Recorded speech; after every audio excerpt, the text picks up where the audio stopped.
On this episode of the Oklahoma Breakdown with Ikard and Lehman, presented by Riverwind Casino, we talk some OU football by breaking down the preseason All-Big 12 team that was just released this week. In the National College Football Roundup, we discuss the crazy story that just came out about Les Miles and Kansas football, and we give you our winners and losers of the weekend. Please download and subscribe to the podcast, rate it 5 stars, and write us a good review. Follow the show on Twitter, Instagram, Facebook, and YouTube. Just search Oklahoma Breakdown on any of those, and you'll find us. All right. Our man Michael Hosty will kick this thing off. It's time for the Oklahoma Breakdown. It's a beautiful Monday, July 12th, and you're listening to the Oklahoma Breakdown with Ikard and Lehman, presented by Riverwind Casino. Riverwind is Oklahoma City's premier casino experience, and your health and safety are Riverwind's #1 priorities. There are so many reasons why Riverwind is consistently voted OKC's #1 casino, but it all starts with their amazing variety of gaming thrills and excitement. Riverwind's beautiful award-winning environment plays host to more than 2,800 of the latest electronic games with a huge selection of table games, including blackjack, blackjack match, roulette, and Teddy's favorite, craps. No matter what your game, Riverwind has it in spades and hearts. And Fridays in July from 6 p.m. to midnight, you can win your share of $100,000 in cash play.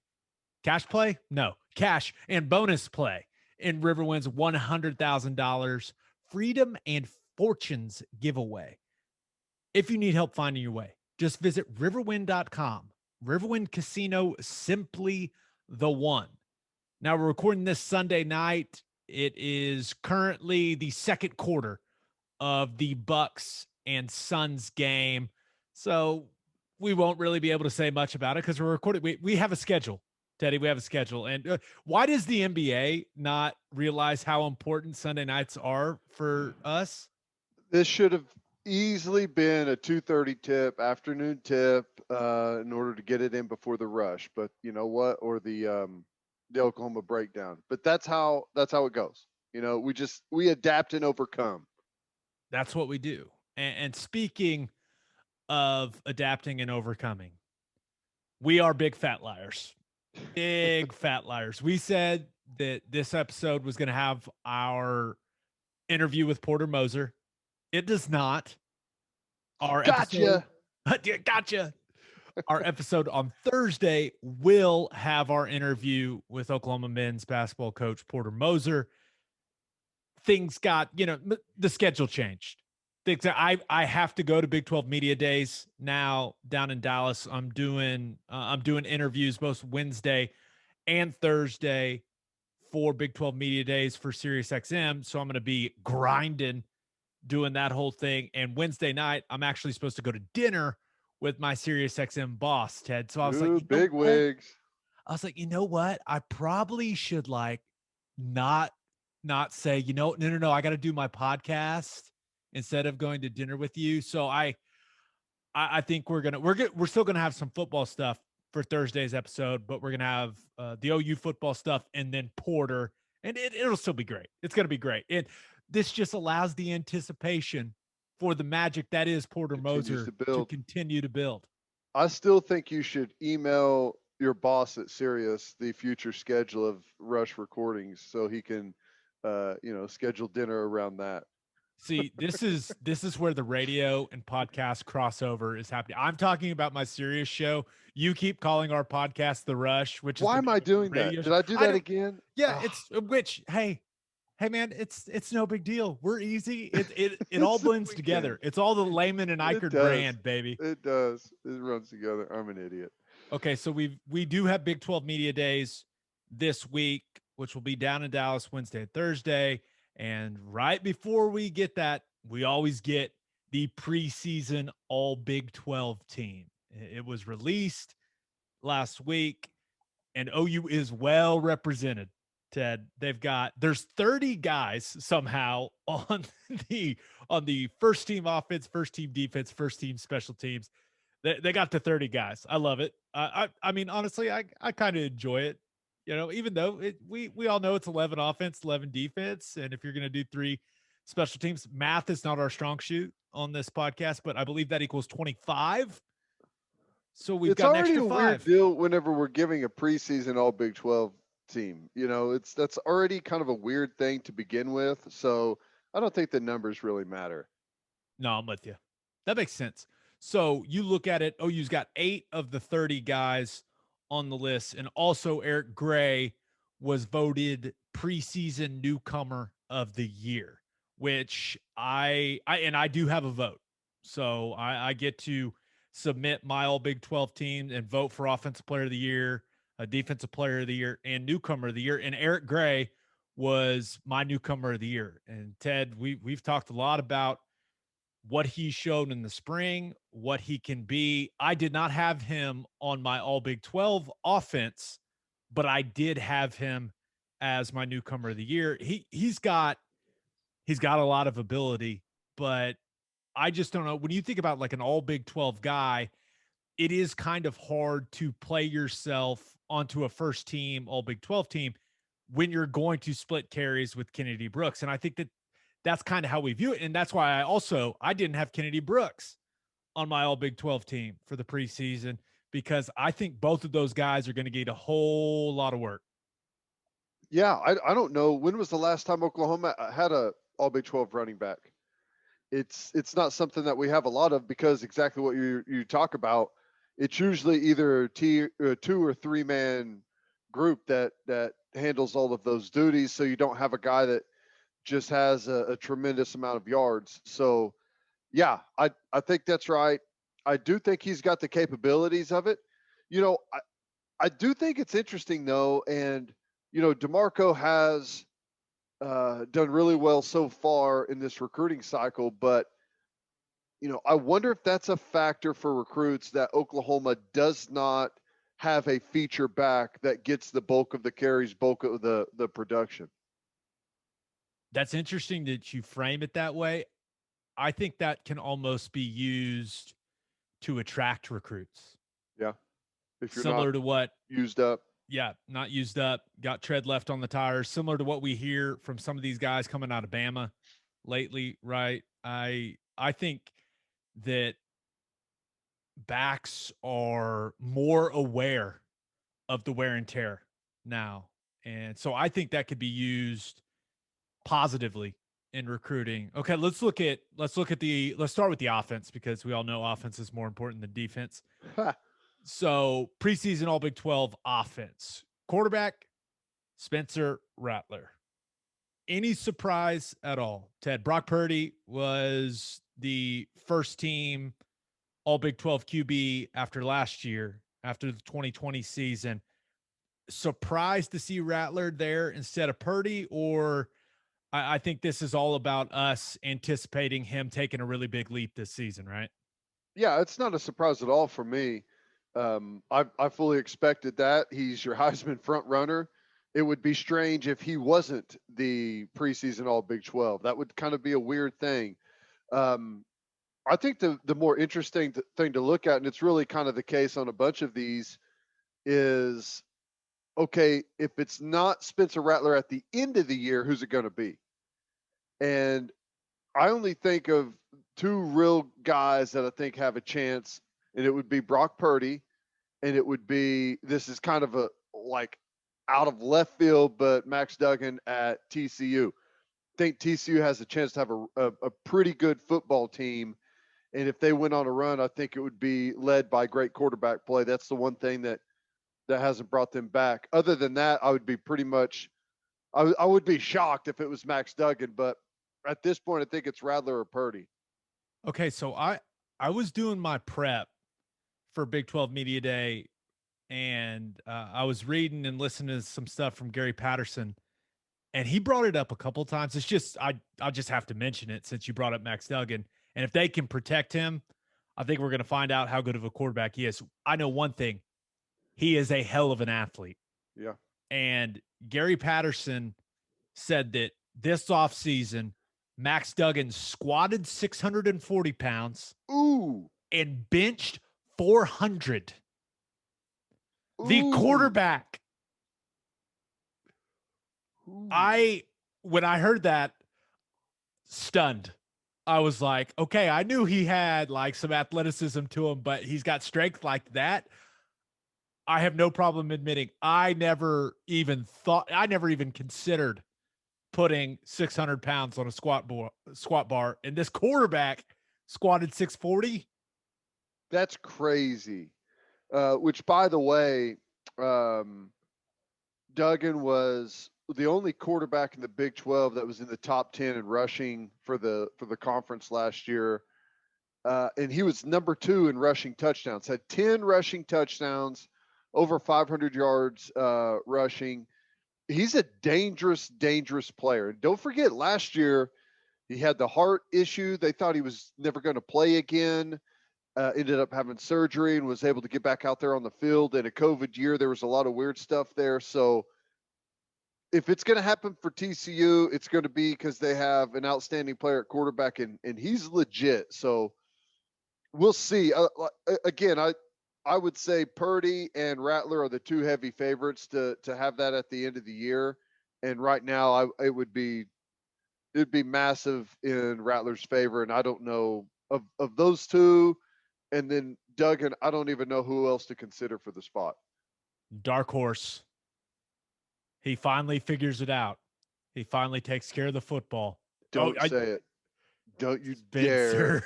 Sanders. What happens if he does? He could. Gundy's high on that team.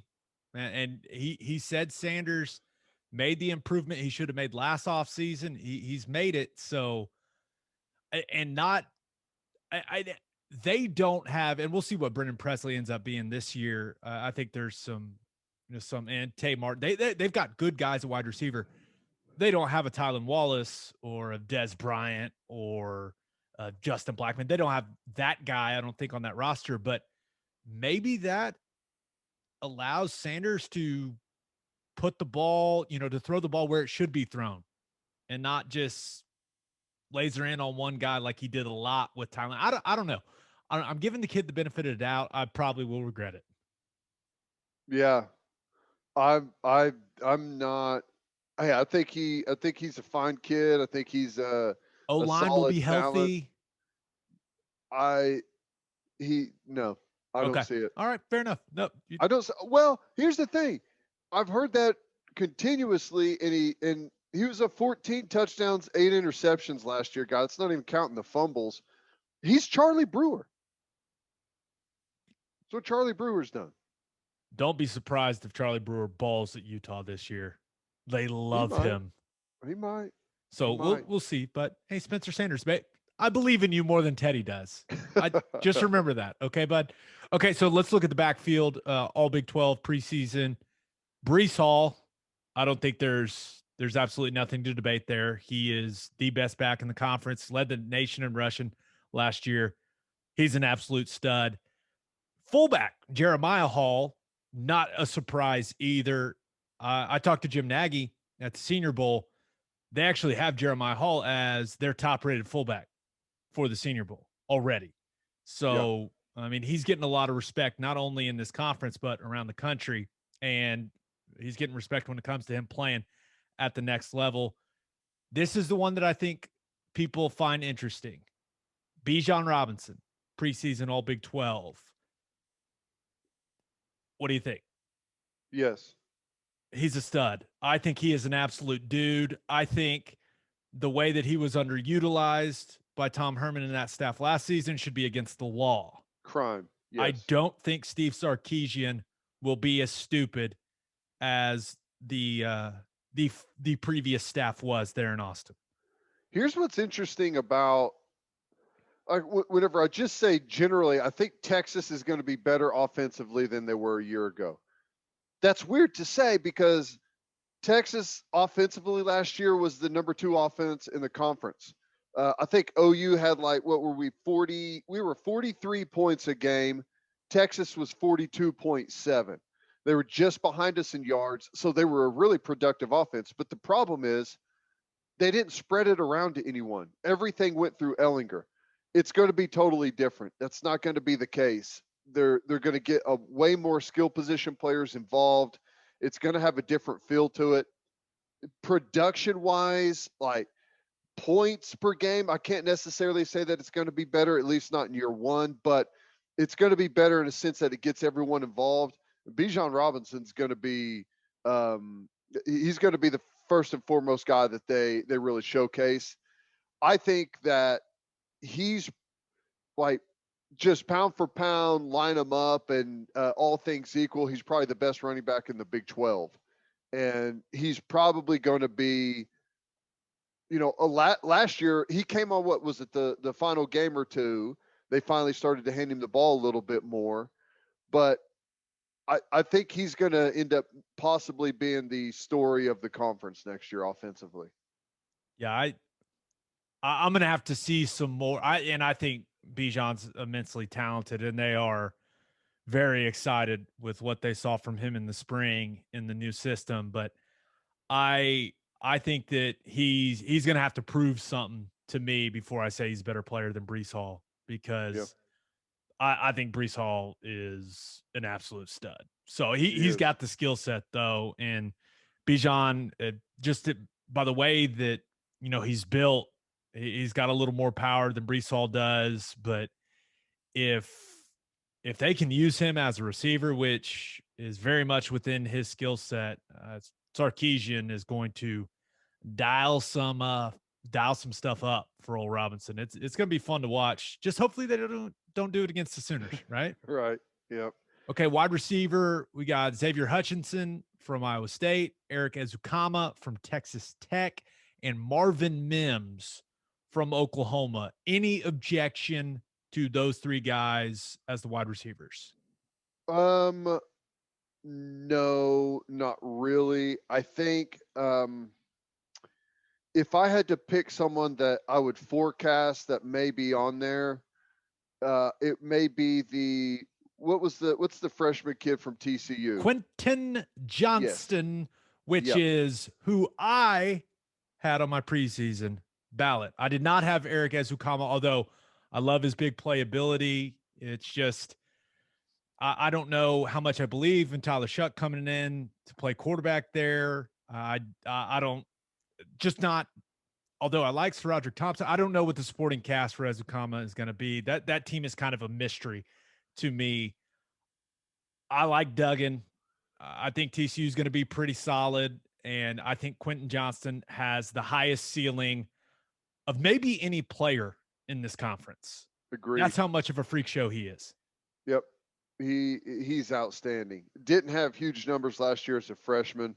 Only had 22 catches, just under 500 yards, 2 touchdowns, but 22 yards per catch last year from the young man. And that is a huge number. He's special. He's special. And it was and I don't remember how the whole thing went with his recruitment, but I know it was a big deal whenever he ended up going to TCU. He is a monster. I would be very, very surprised if he doesn't have a breakout season. So yeah, those were my three on my ballot: was Hutchinson, Mims, and then Quentin Johnston from TCU. Tight end, Charlie Kolar, depending on who you talk to, how to say it. There's really not another choice. Stogner, I think, is probably who other people would consider, but you have to give Kolar his respect for the production he's had over the time that he's been there in Ames, and he always kills OU. So you have to give him the nod there, and especially kind of the mystery with Stogner's health, coming back from that scary leg thing. It seems like Kolar was the only choice. Yeah, and it's crazy to think about, man, that you look at Iowa State, they've got the number one back in the conference, the number one receiver in the conference coming back for receptions in Hutchinson, I believe. He's a beast. He really came on strong at the end of the year. They got the number one tight end. Dude is huge. He's huge. He's like 6'3", 215, 220 pounds. When I saw him on the field at the Big 12 championship game, I was like, wait, what? I was kind of shocked that he was a guy that came back, but I think he's going to have a huge year. I think. Huge year. 64 receptions last year, over 700 yards. Only had 4 touchdowns, but I think those numbers are all going to go up for him. I really do. Yeah, But looking it's at crazy to think that Iowa State is like leading in skill position stuff, right? I mean, it's crazy that they've got five-star that many. culture, Ted. That's Five-star right. culture. And, they didn't have the quarterback, but their quarterback that's returning was the Big 12 Offensive Player of the Year last year. So, Yeah. So you look at the offensive line. Trevor Downing from Iowa State. He did not make my ballot. I know that they view him maybe as the most talented guy in that offensive line room there in Ames, but he got hurt in the first game last year and didn't play any. So I don't know if it's fair for me to punish him for that. Also, I only put 5 offensive linemen on my list, not 6. weird. Huh. How I didn't know 6 was an option, guys. So that's also one of the reasons that Downing wasn't on my list, because I can only count to 5, because that's how the position is played. I did have Colin Newell on my list. He's been a consistent guy for them on the inside, can play center, can play guard. Not the most talented guy in the world, but kind of the glue there for Iowa State. Marquise Hayes made the preseason All Big 12 team. He also made my ballot. I think Marquise's physicality, his experience, I think it's going to be a big year for him. I really do. I think this is kind of the year where it all comes together for him. He's leaned out a little bit. I think he's focused on his diet a little more. He's taking a little more seriously, maybe is the best way to put it. And I think he's going to reap the benefits this season. I'm expecting a dominant year from him this season. No, I agree, and I'm just taking my cues on this from you for the offensive line. I was shocked that Wanye Morris was on the list. Not that he is, may not be there at the end of the year. I just think that that's a pretty big projection. I know he's a super talented kid, but are we convinced beyond a reasonable doubt that he's even going to be the starting left tackle? He was not on my list. Anton Yeah. Harrison was on my list, because from what I've gathered, and I want to make this clear, Wanye Morris is a good player, right? He didn't get on the field till late in spring ball, started to figure some things out. I think a lot of media members just went, oh, yeah, this guy started a lot of games in the SEC. Yeah, he's going to be dominant in this league. I think this is more of a SEC reputation pick than anything, which is frustrating. But Anton Harrison is the most talented guy they have on the offensive line. He's the most physically gifted, from what I've been told. If he can put it together, he will be the best tackle in the Big 12 Conference this year. If he puts it together, if he becomes the player that they believe he can be, he will only be here 2 more seasons. That's the type of talent the kid's got. That's the type of expectation that the staff has for him. So I had Anton Harrison on my list. I did not have Wanye Morris. Yeah. Well, we'll see. I think it's a good sign that they've got a couple of different guys that are capable of that. How big of so Iowa State has 2 guys on there with Trevor Downing coming back. How big of a difference does that make for their offensive line? Is that because last year they were just kind of okay, I thought. They have good scheme. They have good blocking at the tight end position, helps out that running game quite a bit. But I would say that's the lagging factor on their entire football team. Not that they're terrible, but they're so good everywhere else. Is the offensive line going to catch back up to that? They will be better, in my opinion. I think that they will definitely be better up front. They've just got experienced guys that have been in the program. Like, they just got a bunch of old dudes, right? And that is extremely valuable at the line of scrimmage, when you have guys that have gone through 4 years and some even 5 years of the strength and conditioning program and spring ball and summer works and all that stuff, man, you got men on the line when you've got guys that have played that many snaps. I think they're going to be even better up front, right? Because like I said, and I've heard Matt Campbell talk about it, and Matt Campbell's an offensive line guy. He thinks Downing's the most talented guy they have on the O-line, and now he's an interior guy, but it also gives you more depth, more flexibility, right? You can try different combinations to find your best five, but the more bodies you have, and we saw this a lot of places around the country last year with offensive linemen going down, right? You got to have depth at positions, because if you have one weak link out on the field, one guy that shouldn't be out there, and the best example we saw probably last year was Oklahoma State, who had a couple of guys that shouldn't have been playing in Big 12 conference games, you get exposed because, Ted, they see that one weak link and it's attack that dude. Well, I just think it's interesting because you can make the claim that Iowa State has the best player at every position group on the field across the board except for offensive line.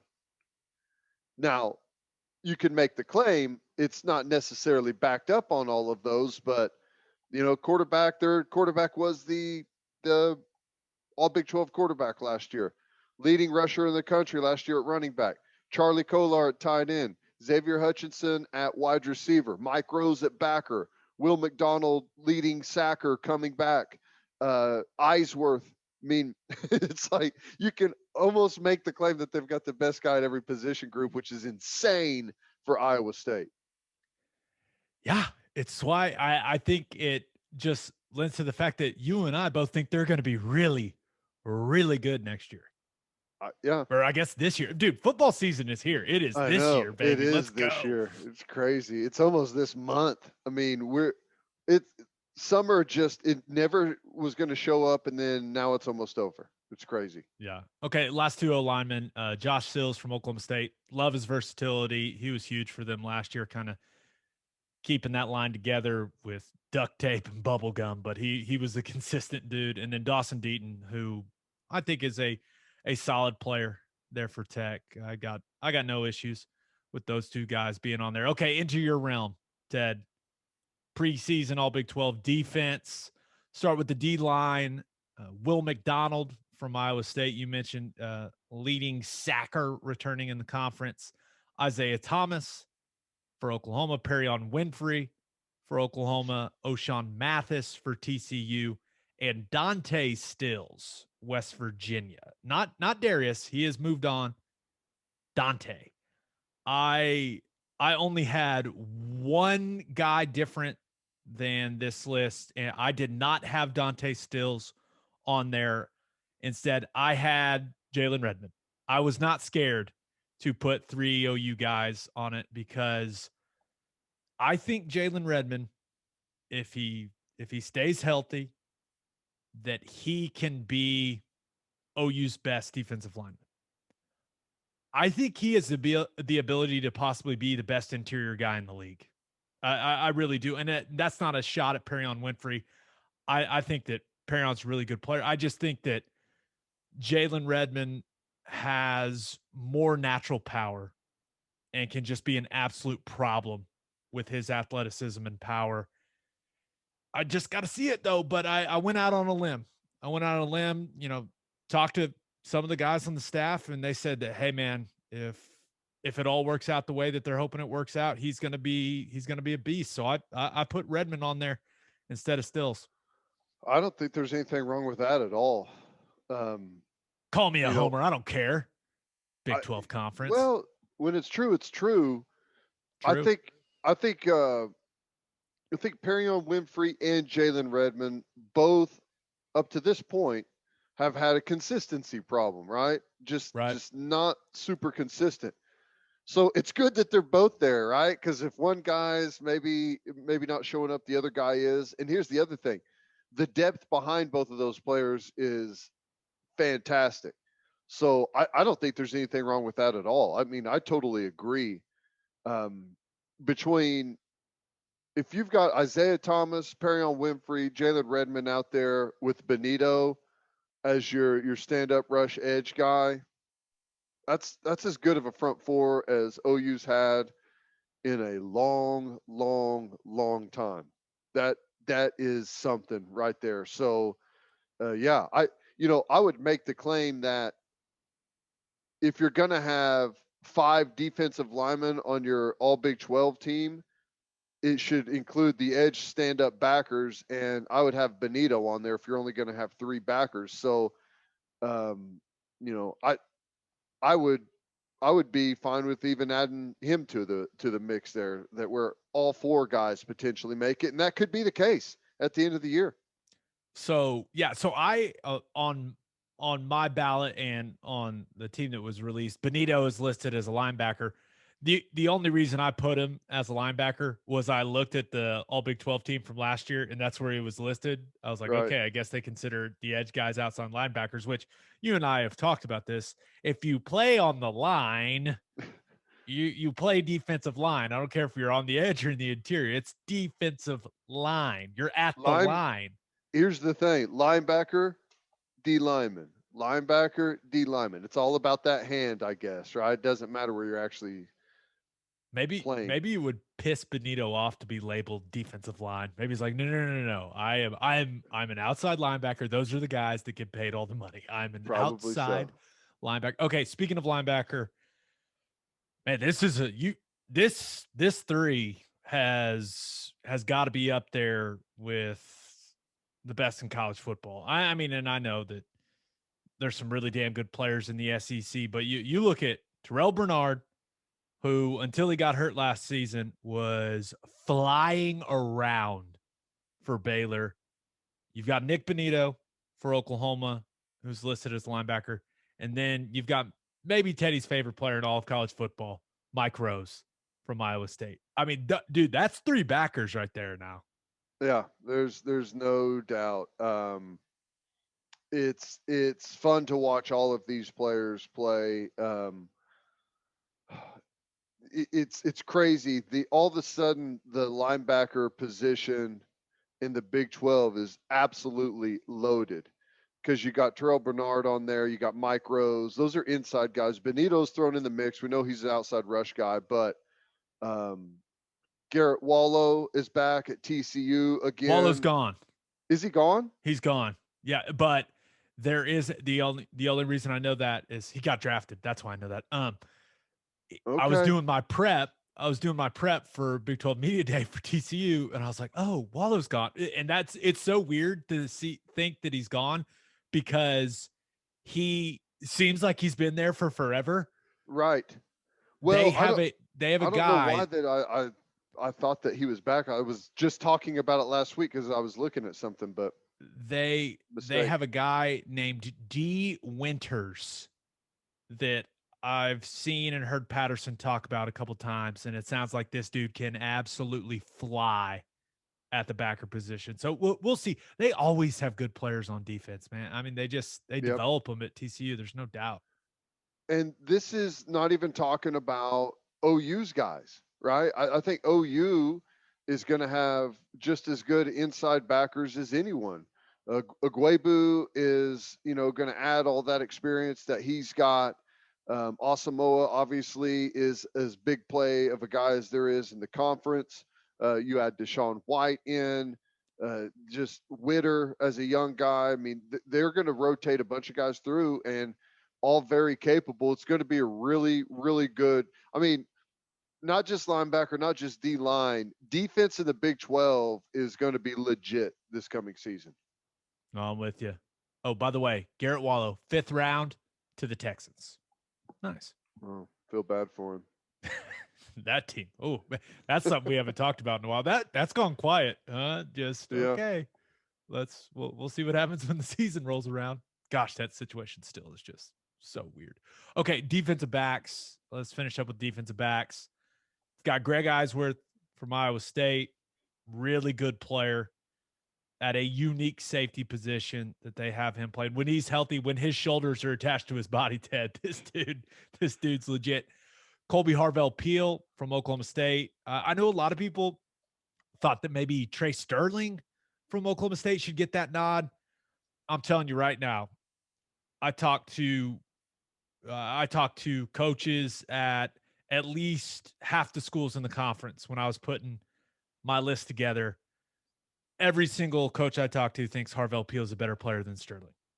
So he was on my list, and I think that's why you're probably seeing him on this list as well. And Ted, you go to they got all these guys labeled as DB, but I don't care what you call Jalen Petrie. That dude's a football player now. He was very, very close. I voted for Mike Rose, preseason defensive player of the year, because I think he is an absolute stud. But I almost wrote Petrie down. It was close.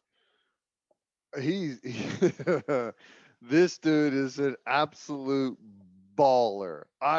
They move him all over the place. If he's blitzing, he's going to get there. If he's dropping back into coverage, he's going to bat the ball down. He's going to intercept it. He's going to blow someone up. If it's a running play, he's going to come screaming off the edge and make a tackle for loss. It's insane how much stuff this guy does out there on the football field. Not only is he, the best defensive back, but he's one of the best defensive players, period, I've seen in this conference in a long time. And coming from Baylor, shockingly, a place that's put out some great ones, like he's just, I don't know. I don't even know who really to compare him to. Dave Aranda said that they're going to be even more creative with him this season. I don't even know what that looks like, but I'm excited to see very it. Fun. The last two guys rounding out the defensive backs, Travius Hodges-Tomlinson, corner from TCU. Think he led the conference in like passes defended last year. Just another really good defensive back from TCU, kind of the guy they view maybe as the next first, second round type guy. And then the last guy on there is Deshaun Jameson. I did not have Deshaun Jameson. I think he's a solid player. I had Woody Washington on my ballot, and it's pretty simple. Alex Grinch told us Woody Washington has a chance to be the best cornerback in the conference. He told us that in the spring. Those words from Grinch carry serious weight for me, so I put him on there. So Woody Washington, I'm expecting a solid year. No, I agree. I think will he even start? I don't know. We'll find out. That's what I was about to say. Is one of the problems why Oklahoma's not so very well represented. They're going to have the best defense in the conference next year. It's a fact. They're going to have the best defense in the conference next year. Dude, hold on. Cam Johnson just dunked on PJ Tucker so bad. I'm talking crotch near face. Oh my. And I think PJ Tucker thought it should be a charge, and he's stunned that they didn't call a charge. It looked like he was out of the restricted area. You're going to see a lot of that one tomorrow, ladies and gentlemen. My goodness. It's always been my argument that it doesn't matter where you're standing. If they complete the dunk, and I'm not talking to throw in like Blake Griffin has, you're talking hand on rim. Hand on rim. If they complete the dunk, it cannot be a charge. That's my rule. If they can complete the dunk, you can't take a charge on a dunk. But I agree. I agree. Now, the Suns are down 11 even after the dunk, but it was awesome. They'll be back. It was so awesome. Okay. They're bouncing back. Do you want to talk special teams? We've got Burkich. No. Your boy Burkich made it. Austin McNamara, who can absolutely punt the shit out of the football from Texas Tech. He was the only choice. He led the league by like 5 yards last year in punting average. It was ridiculous. And then Phillip Brooks from Kansas State. I had Treston Ebner from Baylor, kind of a do-everything guy for them. He's their returner. But he also, I think that Jeff Grimes, the new offense coordinator there in Waco, is going to use him a lot in that outside zone seam. So I kind of worked him in there as a returner / running back. I think he's going to have a bigger year than people realize. So that's the all Big 12 team. You have anything else you want to say about it? Anything at all? No. Well represented by the Sooners. I'll just say this is kind of what I was about to get to there a second ago, is that one of the problems for Oklahoma is specifically defensively, but it's kind of the same thing at running back. They're going to play so many guys.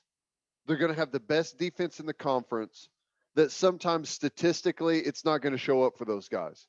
They're going to play, 20, 23 guys defensively on a Saturday. That's going to be way more than anyone else. So it can be hard to have just unbelievable standout numbers in that scenario, especially because we were talking about corner, Woody Washington. I don't know. I think they're going to have 5 corners that are going to rotate in and be all really solid guys. Yeah. So for our call your shot question, we asked you guys, of the OU guys that did not make the preseason All Big 12 list, who do you think could make the postseason list? And Will_Cal says, can I just say one of the DBs for OU, be it DJ Graham, Woody, Davis, hell, maybe even Bowman or McCutcheon? I feel that group will have a solid performance this year. And something similar comes from G_Binge. Okay. G Binge or Benji, BENGE, Binge, Binge. Benji. You gotta have double E at the end. That's just binge. That's Binge. G_Binge11 on Twitter says DJ Graham. It sounds like he's a star in the making. So we're getting some defensive back love for the Sooners. I can't believe it. Can you believe how quickly things have changed? Things have changed quickly. Insert any of those names. I'm fine with it. You could throw a Key Lawrence, transfer safety in there as a guy that may make it, and I don't even know that he's going to start. That's the crazy thing. Someone said DJ Graham. Are you convinced that DJ Graham's going to be a starting corner? I think so. This is right. And this is a good problem. Let's make that clear. Yeah, this is a very good problem. It's a good problem. The same thing at offensive line. When you're getting votes for preseason All Big 12 and you're not even sure if that guy's going to be the starter, that's a good thing to have. So absolutely, it's great. No, I'm there for it. Defensive. I agree. We will have a defensive back that will make the All Big 12 team. Can't tell you who, though. And it's going to be Woody Washington so that I look like a genius. That's right. Come on, Woody Washington. And last one comes from our man, Eric Bates. What's up, you Eric? You may not even have the right Washington. Think about that. Like, we could have a guy make it that's not even. I should have just put Washington. I shouldn't have put the first. I should have just put Washington OU and made him guess. But Eric Bates says Stogner. I believe he will be fully recovered and come out strong. Eric, I'm with you. Great pick. I think Stogner could easily lead the conference in receiving yards for a tight end. I really do. Especially, he's got more weapons around him than Kolar has around him in Ames. I think Rattler's a more talented passer than Purdy. I mean, Stogner was rolling last season before the injury, and if he can get back and he can get even better, Ted, yeah, I think he can have a big year. Yeah, I do too. Here's the difference between Stogner and Kolar. Kolar is the go-to guy in that offense. Stogner is, they're going to have some plays kind of designed for him, but he will not be the go-to guy in this offense. He's going to be more of your traditional tight end. That's kind of the difference between the two guys and why it may be a little bit more difficult for Stogner to end up getting that. It doesn't mean that he's not going to be a better player, so to speak, but it may be hard to stack up the type of numbers that Kolar does. Yeah, no, I'm with you. All right, let's move on to one of the weirdest stories I've read in a while in the world of college football. But first, First Fidelity Bank is a full-service financial institution based in Oklahoma with tailored solutions for all your personal and business needs. Checking accounts, saving accounts, home loans, and much more. They do it all, whether it's online banking from your computer or mobile banking from your phone. Everything is stress-free with FFB. Making mobile deposits, paying bills online, and moving money to different accounts could not be easier. First Fidelity Bank also provides free ATMs worldwide, making banking convenient wherever you are. They also give back to the community. FFB donates a total of more than $500,000 to local charities and educational foundations. Make your life easier and go bank at First Fidelity Bank. Visit ffb.com for more information. And don't forget, Teddy, to send your kids to Bishop McGinnis Catholic High School.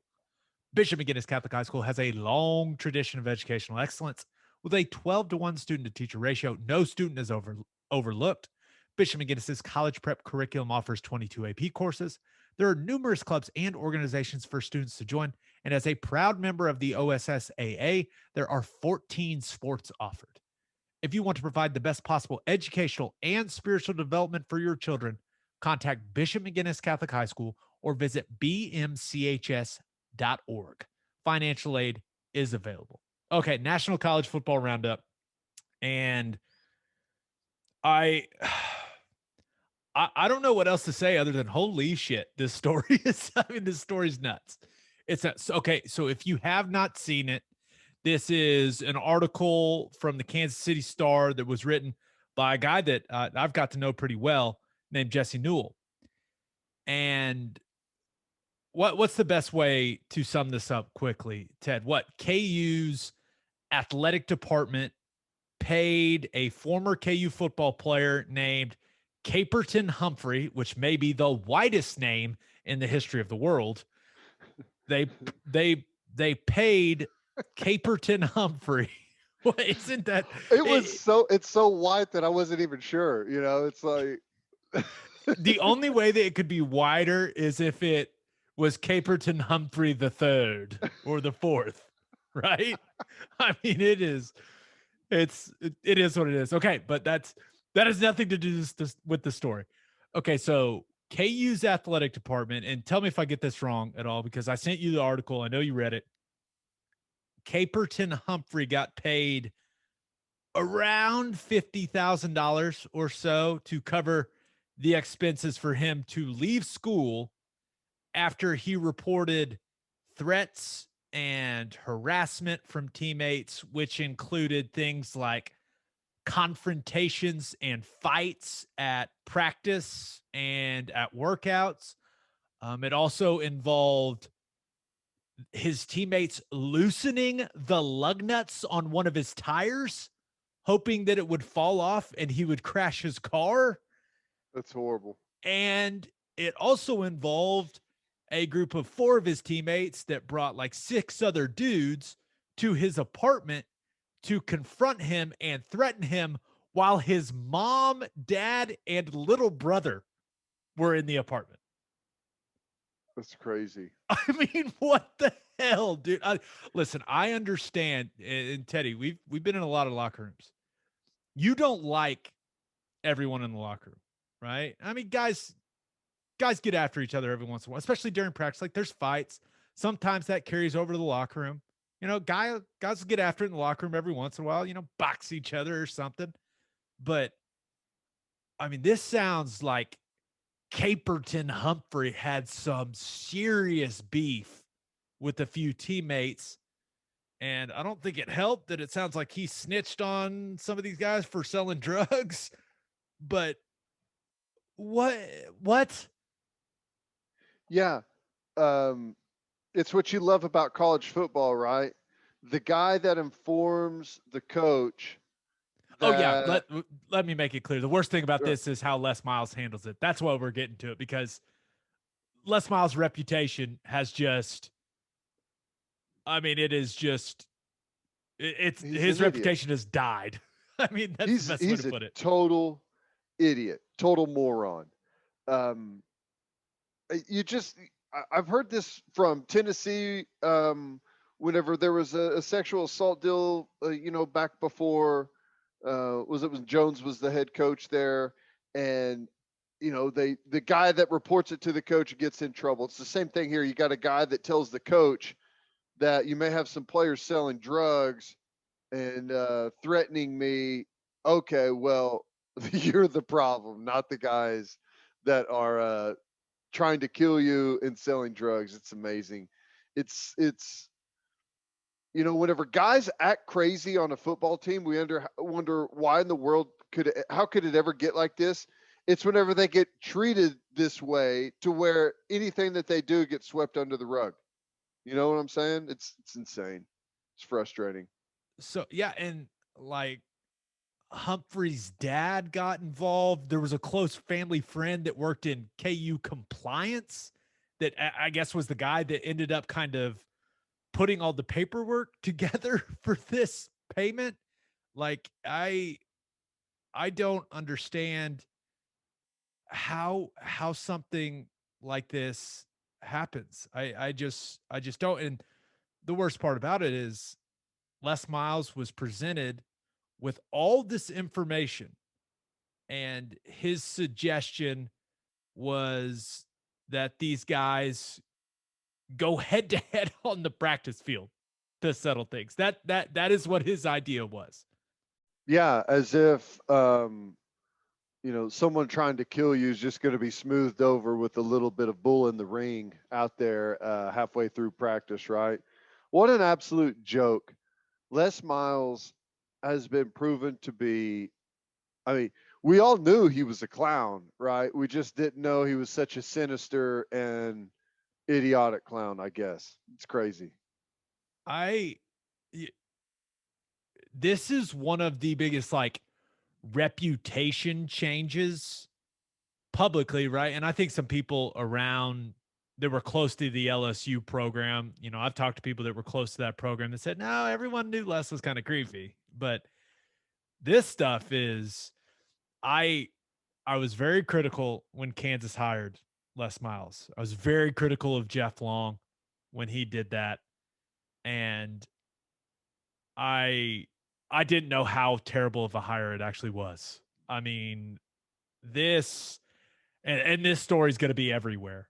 I mean, it is because I mean, when you look at it, basically the document, they were like this secret document that didn't even have the athletic director's name on it. It was like that family friend in compliance was the one signing it for the university. I don't know how this entire thing got done. Like, but basically what it said was that if Humphrey didn't say anything about what happened, if his family didn't say anything publicly that would, tarnish Kansas's name, then Kansas would pay his tuition and give him his stipend until he graduated.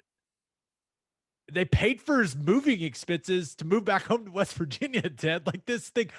Have you ever heard of something like that? Like this is so weird. It's so weird. It is. And you know what? I bet it's happened.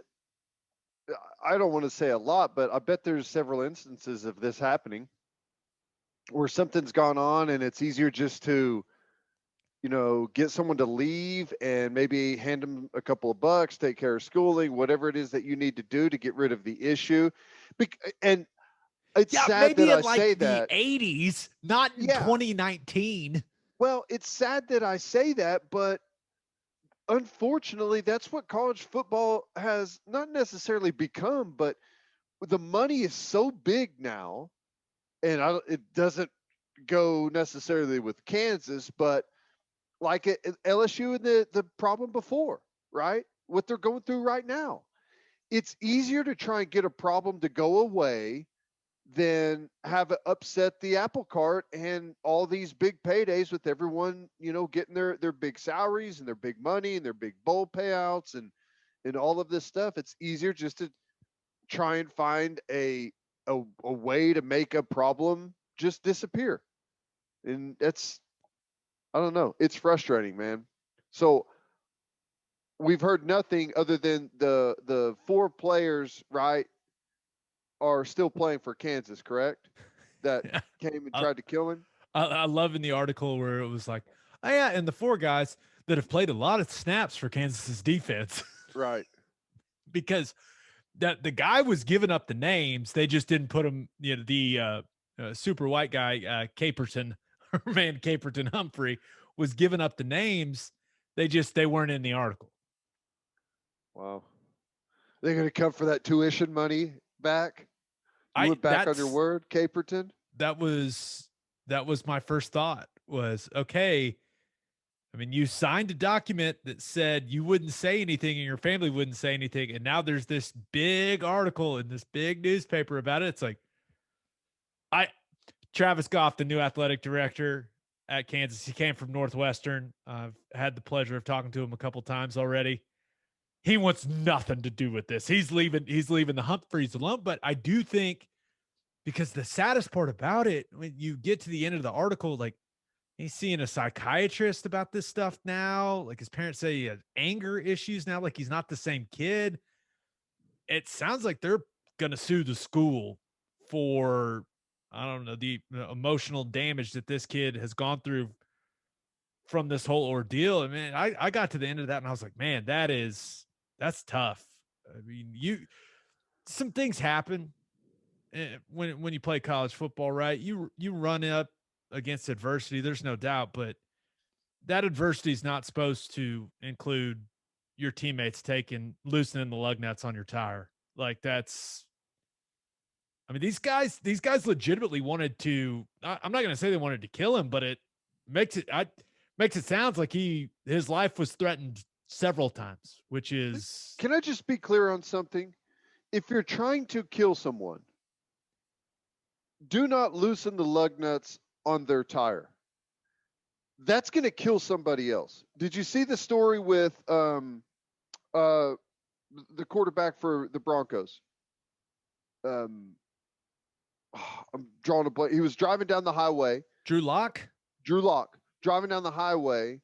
A car on the other side, the lug nuts came off, flew across the highway, went through his windshield, tire bounced over the median. People have died from that. You're gonna kill some innocent person out there, not like the intended target, by loosening the lug nuts on their car. That's the dumbest thing I've ever seen. They should be thrown in jail for it. Yeah, I wonder. It would be interesting if some type of criminal investigation develops out of this. I don't know, but I just read this story, and it was one of those stories where you read the first paragraph and you're like, oh wow, and then the next paragraph, what? That escalated really quickly. And then the next paragraph, oh my God, what? And it just kept going and going. And then, yeah, of course, and then it gets to Les Miles, and you're like, oh yeah, of course. Oh yeah, he's an idiot. Yeah, okay. Yeah, no, that makes sense. And then there's this secret compliance guy that's brokering the deal, and you're just like, what is happening? And the parents are involved. Go read the story. I'm not sure we're doing it justice. Our man Jesse Newell is a great writer. So, okay, Ted, let's get to our winners and losers of the weekend. But first, do you own a business? If you do, you need Insurica in your life. Insurica is one of the country's largest insurance brokers with 30 offices throughout Oklahoma, Texas, and the Southwest. Insurica is able to customize programs by accessing the latest information from many insurance carriers. They compare and contrast coverage offerings and pricing in order to design a cost-effective, comprehensive program to meet your business's specific needs. Insurica's clients become best-in-class businesses by working with Insurica's team of advisors to manage risk. Purchasing insurance is only one way to protect your business. Best-in-class businesses win by avoiding a loss in the first place. If your business partners with Insurica, you'll save huge amounts of money and take back control of your total cost of risk. I'm an Insurica client, and you should be too. If your business wants to be best in class, connect with Insurica at insurica.com. That's INSURICA.com.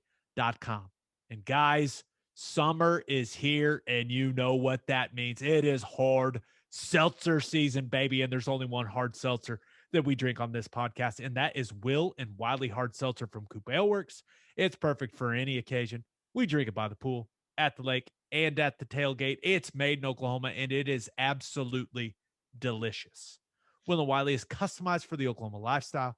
Go find it right now in a store near you, and go follow them on social media at Will and Wiley. As always, Ted, kick us off. Who do you have as your winner of the weekend? I thought about going with Major League Baseball, since they've got Shohei Ohtani leading major leagues in home runs. It is going to be in the home run derby on Monday night. It's actually the first time in a long time. Like, I'm really looking forward to watching it. It's going to be fantastic. I thought when you said Major League Baseball, you're going to bring up that kid from Heritage Hall that went 3rd overall. Did you see that? I didn't see that. No. Oklahoma City kid got drafted 3rd overall by Detroit. Jackson Dang. Jobe, pitcher from Heritage Hall. That's big time, man. That is big time. That's awesome. But Ohtani, this is like the biggest story in sports that no one's really covering. You've got a major league ace on a team, a legitimate ace pitcher on a team is also leading majors in home runs. He's already hit 33 home runs, on pace to hit over 50 home runs this year for a pitcher. That is absolute insanity, and he's going to be in the home run derby on Monday. It's an awesome story. By the way, I saw a picture this weekend of Ohtani without sleeves on. That dude is a unit, bro.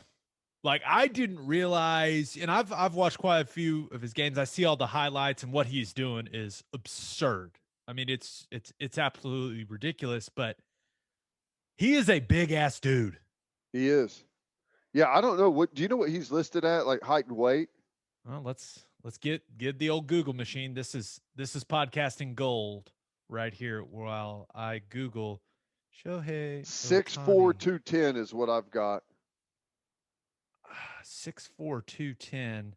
His Wikipedia's got him at 6'4", and yeah, that's what he's a good 210. That's what he's listed at on the roster. 6'4". That's a big dude. It's a big dude. I just think it's an awesome story, undercovered. Never happened before. It's amazing. I wonder. 33 home runs right now. The next closest is 5 away. Vlad Guerrero, who is also a big deal. But I wonder how big of a deal he is in Japan. You know, sometimes it's hard for us to understand, like, just how famous an athlete is in their home country. I bet it's insane. Because baseball just massive in Japan. Like, anytime a player comes over here to play, it's a big deal. And to come over and be an ace, I think he's got like a 3.1 ERA, which is, I mean, insane in the majors right now. I think he's 4 or 5-1 as a pitcher. It's awesome. I think it's great. I can't wait to watch it Monday. But I ended up going with the Joker. Djokovic wins another Wimbledon, which is insane. It's his 20th Grand Slam. Okay. He's won 3 straight Wimbledons. It's his 6th Wimbledon overall. He's got 9 Australian Opens, 3 U.S. Opens, 2 French. He's won the first 3 majors of the year, the first to do that since 1969, and has a chance to do the calendar Grand Slam, be the first ever to do it since Rod Laver did it in 69, 52 years ago.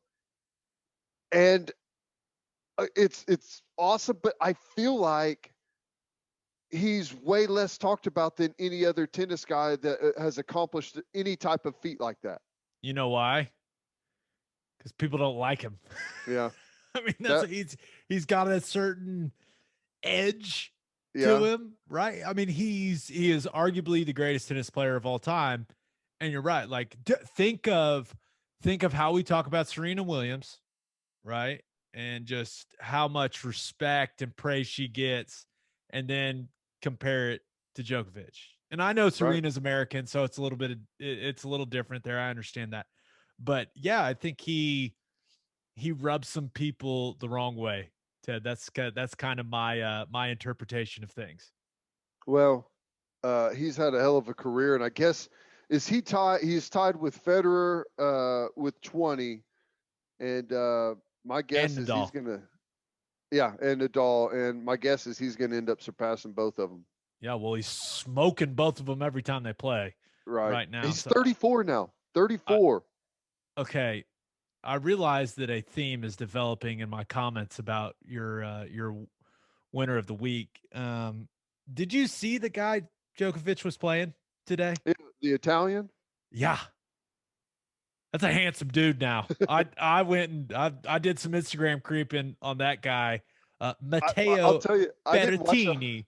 I didn't watch a whole lot of it, but I did hear someone say that it's the first Italian in a Grand Slam final I don't, it was a really long time. And I was like, I bet that dude is a star in Italy right now. He's 6'5", and Woo! he is handsome. And Tall, dark, and handsome. He is tall, dark, Italian as hell, and handsome. Berrettini. I don't even know if I'm saying that right. No, But I just saw him. I was like, that guy's about to get his ass whooped, but he's winning in he life. doesn't care. He does not care. All right, who do you have as your loser of the weekend? This has to be one of the funniest things I've ever heard. The North Carolina players, they're the losers, by the way. The North Carolina players don't agree or want a 12-team playoff. They don't agree with it. They don't want a 12-team playoff. This is according to Mac Brown, by the way. And I saw some quotes from one of their linebackers talking about, I think it's Jeremiah Gimmel, I think's his name. Good player, but like, yeah, because what happened was Jim Phillips, the new ACC commissioner, asked all of the coaches and and all these coaches to ask their student athletes what they thought about expanding to 12 teams. And yeah, I guess Teddy, I read this article, and even though I read it in the ESPN app, I was like, is this an Onion article where North Carolina is saying they think 12's too many? It's like, guys, 12, that's the only way you're getting in, man. Clemson ain't slowing down anytime soon. Oh my gosh. I just thought it was so, I don't know. I don't even know how to express it. It's so funny. It's like the least self-aware situation I've ever seen. And if you're Mac Brown, instead of saying, oh yeah, guys, I understand, I love your competitiveness, you got to be like, you got to go up to the board and be like, okay, so there's 4 right now. If we go to 12, you realize what that does to our chances to make it. 4 right now, currently 4. God, that's crazy. I will say, the player that's quoted, he is like, hey, 16 games, 17 games, like that's a lot of games for, guys that are trying to play in the NFL and stuff like that. And it is. It's a lot, but they do it in the FCS, bro. Like, I mean, if you don't want to play an extra game, get a bye. I mean, it's go that. That's why I just think it's so funny that they're even doing this exercise. Like, tell me what the players think. No one cares what the players think. It's about the money that can be made. We all know that. I don't know why we're acting like Jim Phillips is acting like he has to pretend like he cares what the players think. No one cares. It's about the money. Come on. Money. We're trying to pay your stipend, dude. Okay. Those stipends are about to go up. We've got to make some more money. Yeah. I thought that was crazy. And more games. Oh, geez. Who would ever want to play more college football games? That sounds terrible. Sounds brutal. Gosh. No, I was amazed by that. This quote was the one where it's giving us a better opportunity to get in the playoffs, but that's not really our cause right now. We're trying to win every football game and win the ACC championship. So we want to be top 4 regardless going into the college football playoffs. We thought between 12, 6, and 8, maybe we slip a game here and there, but everybody's thoughts on the team is we are winning every game and we are winning the ACC championship. Why worry about if we come in 12th? We're in the playoff. We're not thinking about that. We're thinking about being the number 1 team in the nation. That's a good thing. Like that quote is all over the place. What? I mean, in theory, that's fine. I mean, in theory, that makes sense, but it's North Carolina. It's North Carolina. What are we doing here? What are we doing here? Has that team ever entered the postseason as the number 1 team in the country undefeated? I'm not a North Carolina football historian, but I do not believe so. I could be wrong. Okay. They probably claimed a national championship at some point. Maybe they won a national championship. I don't know. Don't care. You still got to go through Clemson. Hey, you know what? The kids are entitled to their opinion, Ted. That's right. And I'm sure his opinion will be weighed heavily when the College Football Playoff Management Committee makes their decision to expand whether or not. I'm See, sure if you're Mac Brown, this is a situation you sort out with some live contact drills like Les Miles tried to do. Yeah, All right, let's settle this on the field, boys. Settle this on the field. You don't want a Okay. 12-team playoff? Okay, let's go see.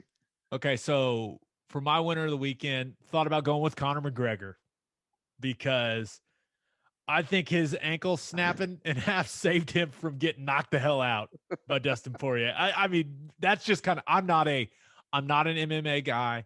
I will watch these big fights, right? Just so I can have the ability to talk about them. This one, actually, I kind of liked all the trash talk around it. I was like, all right, let's see. And McGregor's a draw. He is. But I think McGregor's lucky that ankle gave out on him because I think he was going to get put to sleep. Yeah, that was crazy. You're probably right there. I love Joe Rogan getting in the ring and doing the interview while he's laying there. So good. Poirier says that maybe it was a check to one of your kicks that caused it. It wasn't a check. It wasn't a check. Did you see? So he's been talking all that trash about Poirier's wife, right? And she comes over across the ring and just flips him off. It was awesome. While he's laying there in the air cast thing. Dude, I mean, it was It's worth watching. It's awesome. It was awesome. That's the thing about Conor McGregor. Even if you love him, if you hate him, something wild is going to happen. He's going to get knocked out. No one breaks his leg on the bingo card and gets interviewed while he's sitting against the fence. I mean, it was crazy. Regarding that fight, did you see Arash Markazi's tweet? I don't know. Okay, you're going to love this. And this is why I didn't send it to you, because I was hoping you wouldn't see it. This comes from Arash Markazi, who says, Dana White said of all the celebrities, Clemson defensive coordinator Brent Venables was the first one to ask for tickets to McGregor Poirier 3 back in January. Wow. Okay. Can you see BB? Oh, yeah, knock him out. Chomping at the bit down there. How about that? Look at BV trying to get in on you hand me some tickets to the big fight. That's awesome. That's funny. I love that. That was about as star-studded of a fight or anything that we've seen in a long time, wasn't it? Yeah. There's a lot of dudes there, right? Baker ringside, living his best life. It would have been nice to at least watch McGregor get knocked out as opposed to his leg just snapping in half. That was kind of boring. I was like, oh, come on. But it was I don't think it was going to end up very well. Oh, and speaking of getting knocked out, we were all winners this weekend when we watched Greg Hardy get put to sleep. Ted, the NFL, it's a brotherhood, right? I've got multiple group texts going with guys that I played with in the league, and we may not celebrate anything more than we celebrate Greg Hardy getting knocked out. It's so, I mean, watching that scumbag get put to sleep is fantastic, and it's even better when it comes via the hands of a guy that looks like Bam Bam Tuivasa. That was, just chef's kiss. It was fantastic. When a guy gets knocked out, is laying on the ring, and you look up and see your opponent sitting on top of the octagon, drinking a beer out of a shoe, it has to be a humiliating feeling, and I'm glad that feeling belongs to Greg Hardy. I am. I had forgotten that he was doing UFC, and then my nephew told me that he was on the card. I don't know why, but I just assumed that he was in prison somewhere. Yeah, that's usually happen when you almost kill women. Yeah, it's probably where he should be. Great job signing him, Jerry Jones. That was smart. Everyone enjoyed that. That was a good business decision. What an idiot. Okay. But my winner of the weekend, and follow me on this one, Ted, Team USA basketball. I know. Exactly. Interesting. Some may say I'm stupid. And let me just explain. So they end up losing in an exhibition game to Nigeria. Not ideal. I understand that. Now, Nigeria does have a lot of NBA guys on their team. I think it's something like 7. And Gabe Vincent was awesome in that game for Nigeria if you watched it. But I view this as a wake-up call for Team USA because, and I saw some things that Brian Windhorst said on SportsCenter, and that Nigeria squad had been together since June 20th and had gotten a lot of practices in together while Team USA had only been together for a few days. So that's definitely something that mattered, but you look at it and this could be what Team USA needed to kind of jumpstart them taking things really, really seriously because the Olympics are right around the corner. They ain't got a lot of time. And if they would have rolled in this game, and what I thought it was like 5 years ago, they beat Nigeria by like 43 points.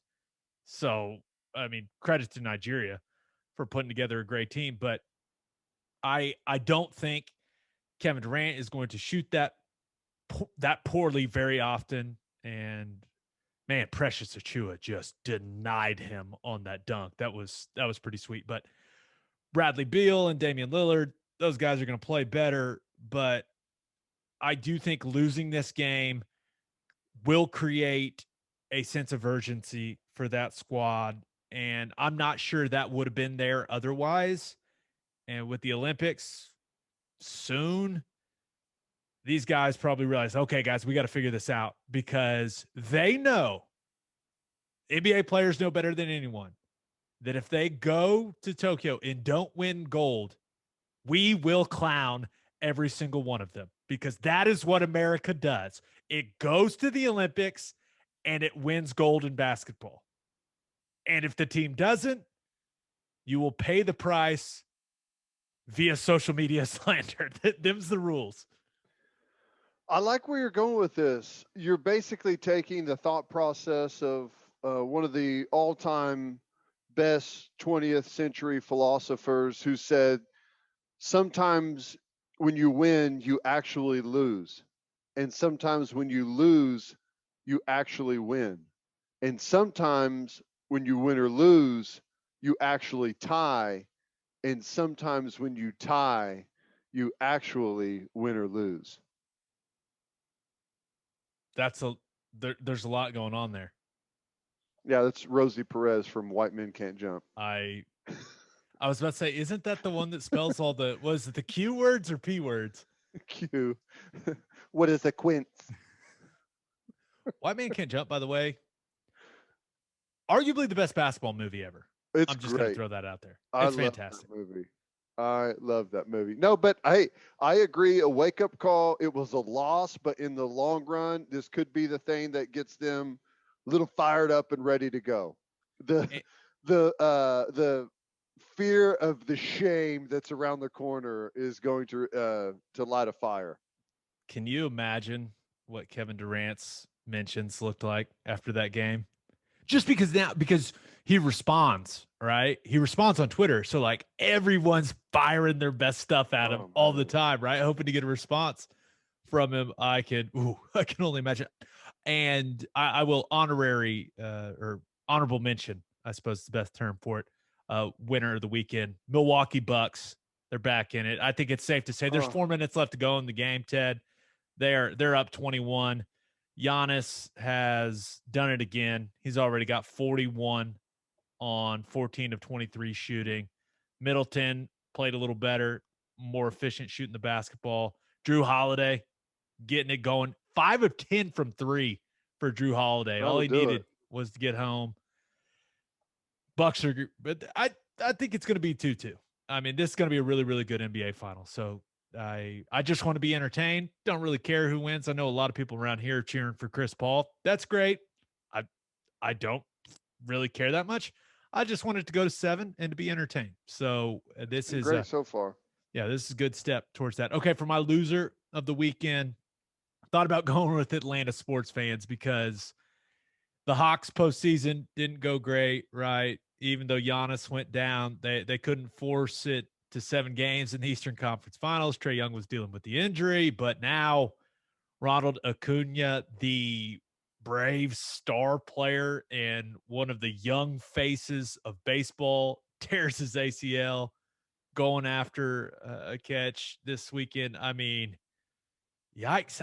Maybe Yeah, that and they're also Atlanta. about to watch a home run derby and all-star game that was supposed to be played in Atlanta be played in Denver. Yeah. Oh, dude, did you see? And I think they ended up saying it wasn't connected to the All-Star game. Did you see that thing at the hotel in Denver?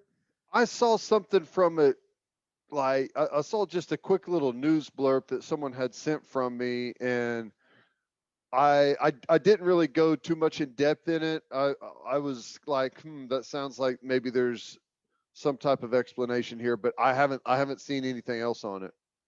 Yeah, it was like the housekeeper found Found like something, yeah. 16 long guns and like 1,000 rounds of ammunition in a hotel room that like overlooks downtown Denver. That's scary, dude. Yeah. And I'll say this, that housekeeper's a damn hero. That's got to be like, let's Could you be honest. imagine? You're just doing your No, job and you just see all this. You're like, what help? right. Let's be honest. Every time as a housekeeper you open the door, walk into a hotel room, you never know what you're going to see, and that's the last thing you would expect. So yeah, that's crazy. Yeah, that's scary stuff. All right. My loser of the weekend, though, it's got to be England. England. Ooh. I mean, they blow the lead against Italy and then end up losing the Euro 2020 final in penalty kicks. I am not a soccer expert, Teddy, but I I felt like England scoring so early in that game was detrimental because they just, I'm not going to say they went full prevent defense, right? What we bitch about in football all the time, but they just sat back and they weren't aggressive at all. It was like they were fine. Okay, they're like, okay, we'll hold on to the 1-0 lead. I didn't understand the lack of aggression from them. I mean, you got to ride that wave. It was really, maybe Italy was just better than them. That could have been it, but I I'm still torn on the penalty kicks thing to decide a championship this significant. But England's manager, what do you call it? A coach? A manager? Manager, I think. Manager? What's Ted Lasso? They call him manager, right? I Did think you ever so. finish that, by the way? I did. Yes. It's amazing. Fantastic. I can't. We're getting close to season 2, right? It's Soon. supposed to be in July. Yeah, soon. Can't wait.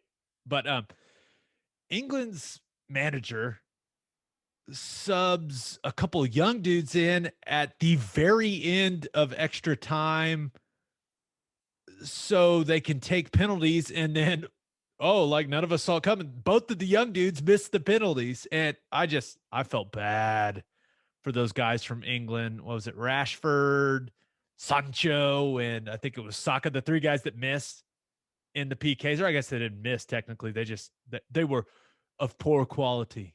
That's what Yeah. guys in soccer say, right? Poor quality, something like it. Poor. Wasn't this going to be the first Euro championship that England would have won? I Like they feel don't like have it one, right? was going to be the most significant thing that's happened for England soccer in like 100 years. I don't know that, but that's how that these people complain about it like it's been forever. I don't know the last time They they've won they something won a significant. World Cup recently, right? I feel like I could be wrong on that, but it it seems like it was pretty significant. Oh man, that's awesome. I love it. Sorry. Uh, I'm Googling it right now. Last England soccer championship.